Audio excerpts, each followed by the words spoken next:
Hi, I hope you're well. So I'm probably going to lose my YouTuber's license for this, but I'm afraid my parallel jaw clamps are going to have to go, and in this video I'm going to explain exactly why that is and how you can get your hands on them, as I'll be giving these away. Details on all that a little bit later on. So a little while back, almost 3 years ago, I did a video where I talked about clamps generally, and I mentioned in that I think of clamps purely as a means to an end. They're just to hold the workpiece together while the glue sets, or while you perform some other task, carry out some other procedure, whether that's drilling a hole, driving a fixing, routing something, whatever. I said as well that I'd rather have more cheap clamps than a few expensive ones. Over the last few weeks, I've been clearing out the workshop just to try and make the best use of the modest space that I have. I've been quite resolute in the things that have to go, and realised while I was doing all that clearing out that I don't actually think I've used these clamps at all since I made that video. Yeah, for 3 years all I've done is move them around the workshop because they've been in the way. I had them hanging off pipes near the ceiling until I realised they were so heavy they were making the pipes bend, and those pipes are full of water, so probably not a great idea to put too much stress on the joints. I've built clamp racks just to get them off the floor, but the realisation that I've come to, the simple terrible truth, is that these clamps just don't work well for the kind of work that I do. So if you've watched any kind of woodworking on YouTube at all, then you're probably familiar with these. But just in case, parallel jaw clamps, sometimes called parallel clamps or body clamps, are a development, a variation of the regular F clamp with one fixed and one movable head on a bar. They're screw clamps, so capable of very high clamping pressures. And these ones in particular, the Axminster trade clamps that I bought when they were on special offer, with these ones the handle can turn through 90 degrees as well, so you can really crank up that pressure if you need it. The jaws are large and the flat faces on the heads really spread that pressure evenly, so there's almost no chance of you damaging your workpiece. The design of the clamps makes them very good for sitting flat on a bench, so you can stack the work between the jaws, and it makes them ideal for clamping up things like staves for a chopping board or for panel glue-ups, anywhere where you're edge jointing two or more boards together to make a larger one, a tabletop for example. The large flat profiles on the heads also make them good for standing upright, so with a panel clamped up you can move it to another part of the bench or onto the floor to free up bench space. Now, if that makes them sound like the ideal clamp, well, that's kind of what I thought as well. But it turns out that those two uses, a tabletop and a chopping board, those are the only times that I can actually remember using these clamps ever. For everything else, all the bigger projects, the general carcass and cabinetry work that I've done, I just found them to be too big and too heavy and cumbersome. These weigh 4 kilos, 9 pounds a piece. Put 4 of these on a cabinet and they probably weigh more than the cabinet itself.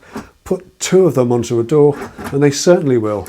Now, this doesn't make them bad clamps, although they can be a pain when the movable head drops against the fixed head and is really hard to unclamp. They're not bad clamps, they're just not right for me, and maybe it's just what I'm used to, but I find that the simple F clamps like these, or these heavier duty ones, to work really well for clamping up carcasses.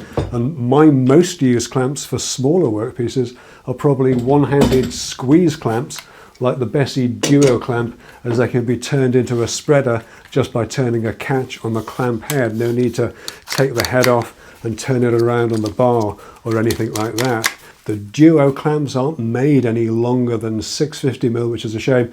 I'd love a 900mm version, though I hate to think how much that extra 250mm of bar would cost. And it's worth mentioning that they're not in the same league when it comes to clamping pressure. These are only capable of 1200 newtons rather than the 5000 newtons of the parallel clamps. But then I don't need that amount of force when I'm just holding an MDF or plywood cabinet together while the glue sets, or while I drive a screw into it. If I do find that I need a bit more oomph to pull something together that's a little bit twisted, then these simple screw head F clamps can provide that.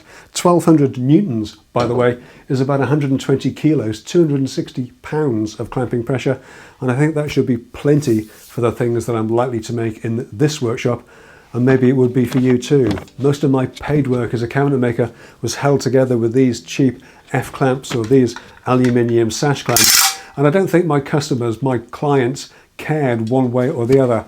And I guess part of the reason for making this video is to fess up to the fact that I'm as capable as anyone of being influenced by what you see on YouTube, but also to remind ourselves to think about our own clamping requirements and just be a little bit wary of getting caught up in the whole bigger is better thing, when actually all you really want to do is hold something together temporarily with just enough force so that it doesn't fall apart. So what do you do with clamps that aren't really working for you? Well, as I mentioned earlier on, unlike the rest of the workshop clearance items that have already gone, I'll be giving these clamps away to 10-Minute Workshop Plus members. I have 3 sets of these, 14 clamps in total, that have to go. There's a link in the forums at 10minuteworkshop.com that'll take you to the form where you can put down your details. You do need to be a 10-Minute Workshop Plus member, but it's a free sign-up. Entries close next week, next Friday the 15th, and I'll announce the names that come out of the digital hat on the Sunday, whatever that is, the 17th.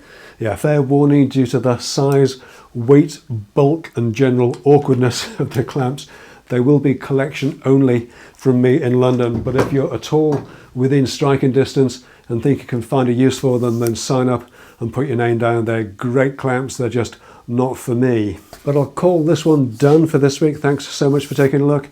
Thanks to my 10-Minute Workshop Plus members. Even if you're not close enough to collect the clamps, come and join us anyway for exclusive content, free stuff and much more. Details at 10minuteworkshop.com or sign up directly at 10minuteworkshop.plus. But that's all for now.